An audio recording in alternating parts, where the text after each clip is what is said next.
Insurance की, yes, आपको नुकसान हुआ हम खड़े हैं, आपको दिक्कत है हम खड़े हैं, फंड चाहिए हम खड़े हैं। टैक्सेस में ऐसा क्या कर रहे हो, व्हाट यू आर डूइंग? आपको आज तक ये समझ में नहीं आया कि जो बायबैक ऑफ शेयर्स है वो सिर्फ डिविडेंड है कि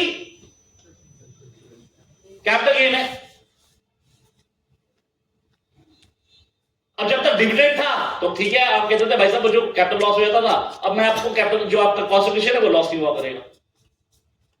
पहले कहते थे आर्बिट्रेज है, आर्बिट्रेज किस बात की है? लेटर से कंपनी है, मेरे को डिविडेंड मिला, मैंने साथ के साथ आपको दे दिया, तो सेक्शन 80M का बेनिफिट मिल जाता था, कोई टीडीएस की लायबिलिटी नहीं, राइट। फर्दर अगर मैं नॉन रेजिडेंट हूं तो मुझे DAA का बेनिफिट मिल जाता था। अब आप कहते थे यार ये आर्बिट्रेज हो गया, आप कह रहे हो नहीं नथिंग डूइंग, इसे हम लॉन्ग टर्म बना लेते हैं। अब लॉन्ग टर्म में भी आप क्या कह रहे हैं कि भैया दो बकेट बना दो, एक बकेट होगी प्रमोटर की और दूसरी बकेट किसकी होगी? दूसरे इन्वेस्टर की। अगर मैं प्रमोटर हूं, इंडिविजुअल हूं, तो इनरिस्पेक्टिव ऑफ होल्डिंग पीरियड कितना है? 30% टैक्स। लॉन्ग टर्म में शॉर्ट टर्म फर्क नहीं पड़ता 30%, और कंपनी हो तो 22। तो आपको क्या लग रहा है आर्बिट्रेज अब नहीं होगी? मुझे पता है बायबैक कब होना है, मैं 1 महीने पहले वोरा साहब को शेयर भेज दूंगा, और जैसे 1 महीने पहले भेज दूंगा, अब क्या हुआ, बायबैक उनका होगा, लेटर से ये भी प्रमोटर है, तो 1 या 2 रुपए में तो लगेगा 30%, बैलेंस में तो 12.5% ही लगा। क्या मिल गया आपको? Sir are you understanding what you are doing? आप अननेसेसरी एक लिटिगेशन क्रिएट कर रहे हो, और फिर वो टैक्स प्लानिंग होती है, फिर कहते हैं भाई साहब ये एडवोकेट या सीए बताते हैं, तो बताते क्या है, तुमने गलती करी है, तो सामने वाला का क्या बोलूंगा उस समय?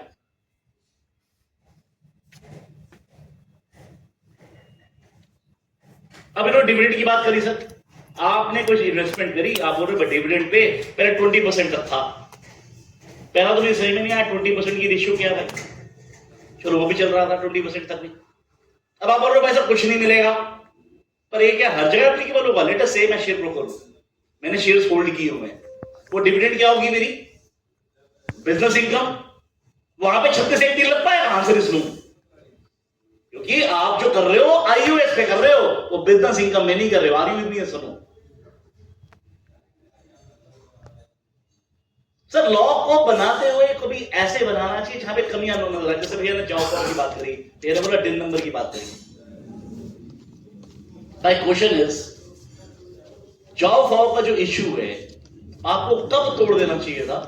जब आपने 29 मार्च 2022 को आपसे गलती हो गई थी और 1 साल के अंदर तेलंगाना हाईकोर्ट का जजमेंट आ चुका था, आपको उसी टाइम पे ठीक कर देना चाहिए था। Why you weighted so long? अब मेरा क्वेश्चन ये है कि क्या कभी ऐसा हो सकता है कि आप ये जजमेंट में लिख रहे हो कि 147A में for the removal of doubts, किसी भी जजमेंट में, किसी भी डिग्री में, किसी भी ऑर्डर में कुछ भी लिखा हो, ये किस तरह की अमेंडमेंट है भैया? सर वोडाफोन भी जब अमेंड हुआ था तो उन्होंने ये नहीं बोला था कि वोडाफोन को हम ओवर करना चाहते हैं। What they did is they change the basis, extension 5, 6, 7 डाला, सेक्शन 911 में बेसिस चेंज हो गया। उन्होंने बोला इसका मतलब जो साइप्रस का शेयर है ना, अगर ये कंडीशन सेटिस्फाई हो गई वो इंडियन शेयर माना जाएगा। ये तो बात हुई थी। क्या उसमें ये लिखा था 5, 6, 7 में कि वोडाफोन में जो मर्जी लिख दिया हो सुप्रीम कोर्ट ने? ये क्या मतलब है? और दूसरी बात, आप अमेंडमेंट 151A में नहीं कर रहे, आप अपनी गलती नहीं मान रहे कि सीबीडीटी नोटिफिकेशन का तो इशू किया है। आप क्या कह रहे हो? एक सेक्शन 147A लेके आ रहे हो। मेरा क्वेश्चन ये है, क्या एक नया सेक्शन जिसका जन्म अब हुआ है रेट्रोस्पेक्टिवली पढ़ा जा सकता है क्या? To me answer is no. Same fate रहेगा 292BA का, दोनों के दोनों उड़ेंगे और लिटिगेशन बढ़ेगी, मल्टीप्लाई होनी है, घटनी नहीं है कहीं से नहीं। अब ये मान के चलिएगा sir, matter sir supreme court ने नीचे भेज दिया, और सुप्रीम कोर्ट ने जो नीचे भेज दिया उन्होंने हाई कोर्ट को बोला कि भाई साहब एक काम करो, आप डिसाइड कर लो, और लिबर्टी दे दिया दोनों को, चाहे रेवेन्यू चाहे एसएससी हो, जो हारे मेरे पास आ जाना। और 17 फरवरी को दोबारा होगा, दूसरा बैच है 1000 बैच का, वो भी ऐसे होगा। ये लिटिगेशन बढ़ रही है घट रही है sir? You try to have settled it there and then. एक को 2019 से कर रहे हो, एक अमेंडमेंट 2007 से कर रहे हो।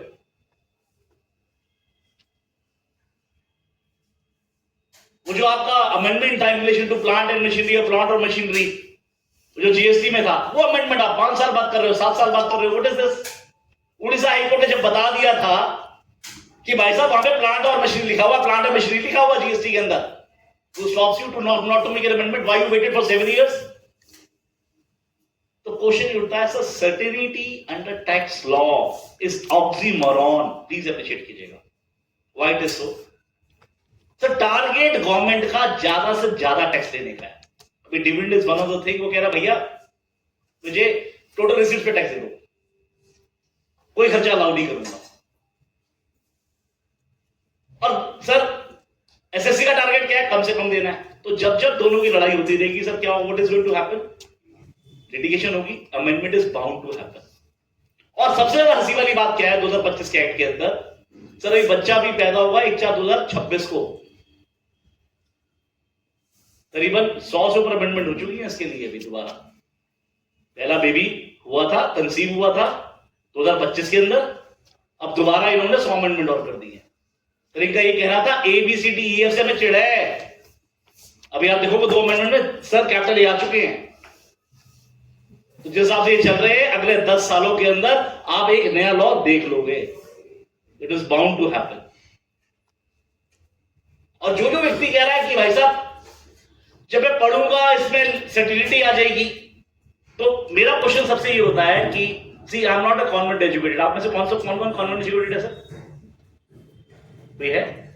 कोई नहीं। तो सबको याद होगा सर, जब हमें अंग्रेजी में पढ़ाया गया था तो हमें ये बताया गया था no 2 words in English have a same meaning. तो क्वेश्चन उठता है क्या नॉटविथस्टैंडिंग और इररिस्पेक्टिव ऑफ का मतलब एक ही है?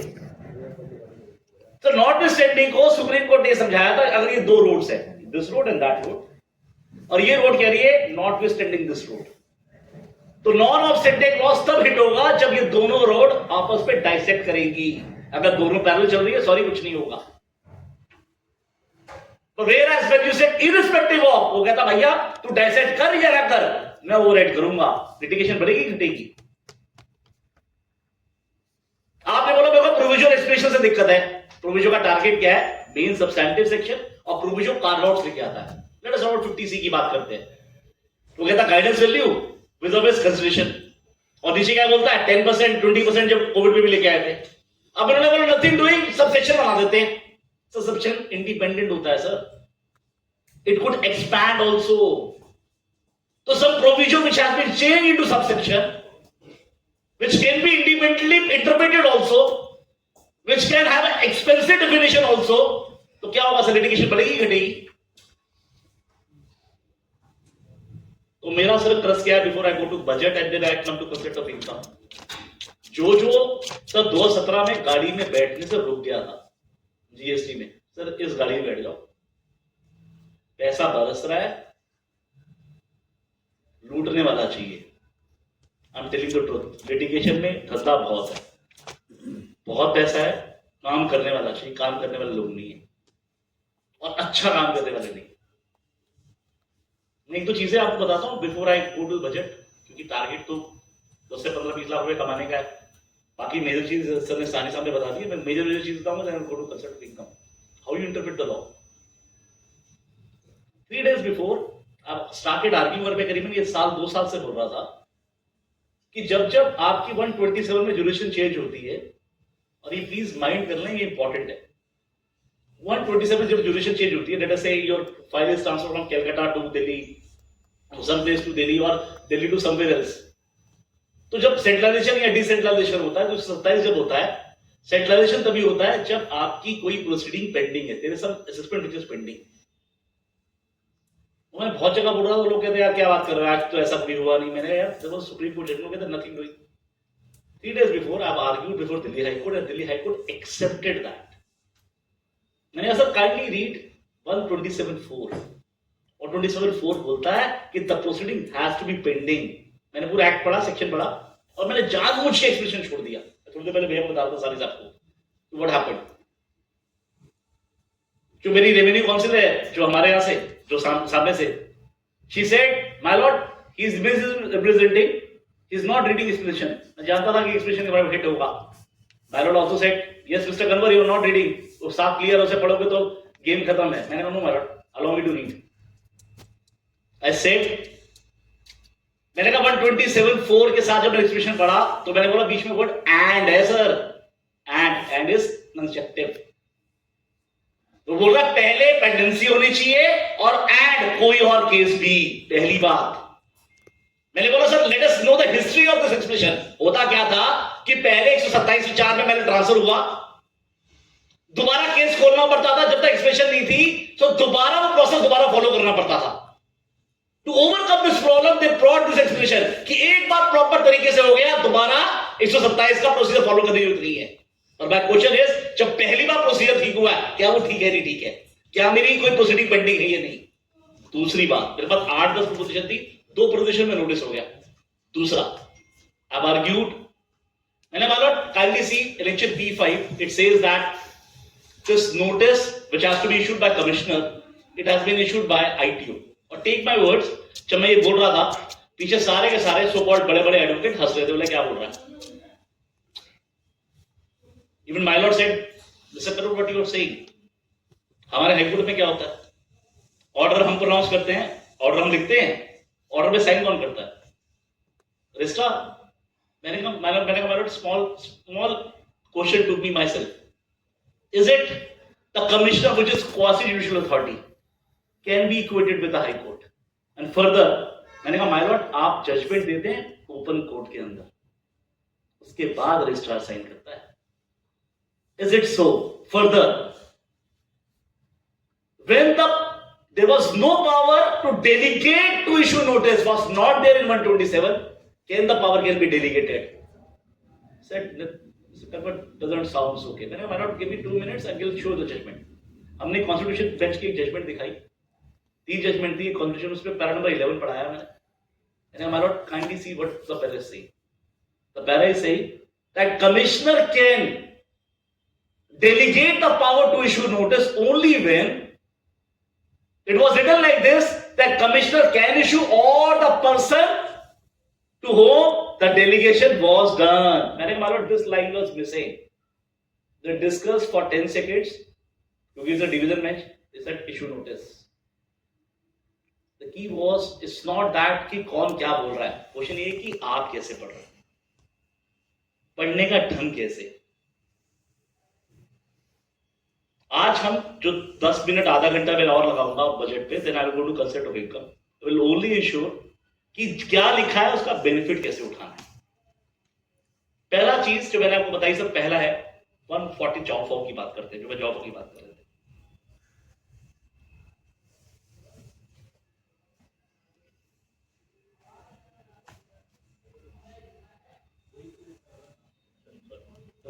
तब तो वो आता है। अच्छा, और ये बहुत इंपॉर्टेंट है, ये समझ में आएगा तो आपको लगेगा कि यस इंपॉर्टेंट है। थर्ड पैराग्राफ फिर भी इंपॉर्टेंट। तो यहाँ की लाइट बंद करा दो क्या, तो पढ़ना थोड़ा आसान हो जाएगा। लाइट बंद करा दीजिए प्लीज। ये बोलता भैया, it is clear from the opposite scheme of the act that the legislature has clearly demarcated the line between assessment and pre-assessment inquiry process which culminates in issuing of notice under section 148। सीधी बात है sir. तो कह रहा भैया जाओ inquiry करेगा और basis वाला असेसमेंट करेगा। यहां तक अगली लाइन क्या बोलता है, the assessing officers carries out pre-assessment inquiry and they will reach the conclusion it is a fit case of assessment। My question is, आपके पास बहुत सारे डॉक्यूमेंट ऐसे आए होंगे जहां पे वो बोल रहे भी इंफॉर्मेशन आ गई और उसकी इंफॉर्मेशन क्या है कि भाई साहब किसी के यहाँ सर्च हुई थी, इन्वेस्टिगेशन की रिपोर्ट है, किसी के यहाँ जीएसटी का रेड हुई थी या सर्च हुई थी, उसकी रिपोर्ट है। असेसिंग ऑफिसर ने क्या किया, where is pre assessment inquiry. अगर मैं सिर्फ आपका डॉक्यूमेंट लेके कट कॉपी पेस्ट कर रहा हूं, will it term as pre assessment inquiry? 3 दिन पहले इस पर्टिकुलर चीज को मैंने वहां पे दिखाया, मैं बताता हूं मैंने क्या बोला। My lord said, Mister Kanwar are you contesting this amendment? मैं कहूं my lord, I want to buttress my proposition, what I want to say. My question was whether the inquiry was conducted as envisaged by the parliament। ये मैं नहीं बोल रहा हूं, parliament बोल रही है सर कि इंक्वायरी उसे करनी है। अगर कोई ऐसी ये चीज वो उठा के कट कॉपी पेस्ट कर रहा है तो sorry, it is nothing but a borrowed satisfaction without application of mind. Further, line क्या आगे बोल रहा है? The satisfaction is reflected in intimation to the SSC by way of notice under section 148. वो जब नोटिस है ना 148 में, उसमें सेटिस्फेक्शन नजर आना चाहिए. अब आपके केस में क्या हो रहा है सर? जितने 148 के प्रोसीजर जहां पे फॉलो नहीं हो रहे, और सामने से प्लीज नोट कीजिएगा, what they are doing, they are putting expression 2, और कई बार लिखा होता है आपके खिलाफ सर्च हुई है, जबकि आपके खिलाफ कोई सर्च नहीं हुई है. बोले और रिक्विजिशन हुआ है 132 में, और किसी और के खिलाफ हुई है जिसके लिए आप एसेसेबल हैं. तो मेरा पहला क्वेश्चन होता है, सर मेरे खिलाफ तो कोई सर्च ही नहीं हुई, मैं तो थर्ड पार्टी हूं, ये क्लॉज 1 क्यों लगा रहे हैं? फर्दर 4 में क्या लिखा होता है कि भैया कोई मटेरियल मिला है, कोई इंफॉर्मेशन मिली है विच पर्टेन और पर्टेन्स टू, और डॉक्यूमेंट्स विच बिलोंग्स टू. हमारे दोनों चीजें कैसे हो सकती हैं? या तो पर्टेन और पर्टेन्स टू होगा, या वो डॉक्यूमेंट बिलोंग टू होगा. और पॉसिबल ये, मैंने कहा पॉसिबल ये है कि दोनों है. तो यहां पे और आएगा कि एंड आएगा? There are shown 2 Supreme Court judgment wherein Supreme Court said when you are actually putting ad verbatim section, it is nothing but a template notice. अगर वो 4, 5, 6 चीजें कंडीशंस की बात कर रहा है या सर्कमस्टांसेस की बात कर रहा है, तो जो सर्कमस्टांसेस नहीं एप्लीकेबल है उसको स्कोर आउट कीजिए. अगर सारे सर्कमस्टांसेस है तो एंड लिखिए. मैं क्यों हूं आपको सर? अगर आपने एंड नहीं लिखा है और सेक्शन कट कोई पेस्ट मारा है, it is nothing but a template notice, non application of mind. मैं क्लियर हूं आपको सर? ज्वाइंट सेक्रेटरी साहब उनकी चाहिए मुझे बॉडी टेबल. सर छोटा भाई हमारा ज्वाइंट सेक्रेटरी, ठीक है सर? सर मैं क्लियर हूं यहां से, ये सुनो. तो प्लीज अप्रिशिएट, ये मत समझिए कि गिलास आधा खाली है, सी इट, गिलास आधा भरा हुआ है. मुझे कैसे यूज करना है, you should know it. Further sir ने बोला सर दिन पे और बात कर लेते, दिन नंबर पे क्या इशू है sir? Understand it sir, section 292 BA में जो मैंने आपको 147 ए घंटे से बोला या फिर किसी और घंटे से बोला, सब इक्वली एप्लीकेबल होगा. और माय क्वेश्चन इज सर, ये जो प्रॉमिस था वो तो किसका था सर? प्राइम मिनिस्टर का था ना सर? प्राइम मिनिस्टर ने बोला था ना ट्रांसपेरेंसी के बारे में, उन्होंने तो बोला था कि there has to be transparency. और मैडम ने पूरा एक थान जो था वो कागज का फाड़ के कूड़े में भी रख दिया था कि भैया अगर जहां पे दिन नंबर ना हो वो कूड़ेदान में डाल दीजिए. तो उसका क्या होगा? दूसरा जो इंपॉर्टेंट है, आप बोलोगे यार ये बता, ये चल तू आर्ग्यू करता रही हाई कोर्ट के अंदर, फायदा क्या है? Sir if you read 292 BA, it is only talking about assessment order. It is not talking about initial notice 148. It is not talking about 151 approval. It is not talking about 127. It is not talking about 143(2). Understand it. अगर judicial notice में दिन number का issue है, वो इससे overcome नहीं हो पाएगा, because this amendment is only related to assessment order only. मैं क्लियर हूं आपको? ये सुनो सर, ये समझ में आया नहीं आया? हाँ जी क्लियर है सर? क्लियर है अरविंद जी? ठीक है sir. Now let's issue what he wants. हमने जो डिस्कस किया सेक्शन 29 37(1)(BA) के द्वारा, अंडरस्टैंड इट सर. 37(1)(BA) मैं 2-3 इशू में तोड़ देता हूं, तो तोड़ के दिखाता हूं आपको. सर आपको पीरियड डिवाइड करना पड़ेगा. क्या आपका पहली बात तो जो एडिशन हुई है 37(1)(BA) की, वो 143(3) में हुई है कि 143(1)(A) में हुई? और अगर 143(1)(A) में हुई है तो क्या वो इंटीमेशन आपके पास 12 अक्टूबर 2022 से पहले है कि बाद में? अगर 143(1)(A) की जो इंटीमेशन है वो 12 अक्टूबर 2022 के बाद आई है, चेकमेट का जजमेंट आ चुका था, और चेकमेट का judgment is the law of the land, Supreme Court, तो वो जजमेंट तब से देता है. पर अगर आपका 143(1)(A) का इंटीमेशन सर 12 अक्टूबर 2022 से पहले, you can very well argue कि सर ये पहली बात तो प्राइमा फेसी सर ये जो एडिशन थी वो हो ही नहीं सकती थी, बिकॉज सारे हाई कोर्ट हमारे फेवर में थे, apart from Gujarat High Court and Kerala High Court, और आप दिल्ली बैठे हैं. और there was Supreme Court judgment 1987 में सेज, जहां पे जुडिशियल हाई कोर्ट आपके फेवर में है, और there was no other Supreme Court judgment. ऐसे केस में वो पर्टिकुलर इशू डिबेटेबल भी नहीं है. It is in your favour. तो 11 अक्टूबर 2022 को वो आपके फेवर में था कि 143 बनने में एडिशन हो ही नहीं सकती। मैं यहां तक क्लियर हूं आपको ये सुन। But if the intimation has come after 11 October 2022, 12 तारीख को आई है, मतलब उसके बाद 12 के बाद आई है, तो उस केस के अंदर what is going to happen, you again have to see कि can you take a benefit of due date.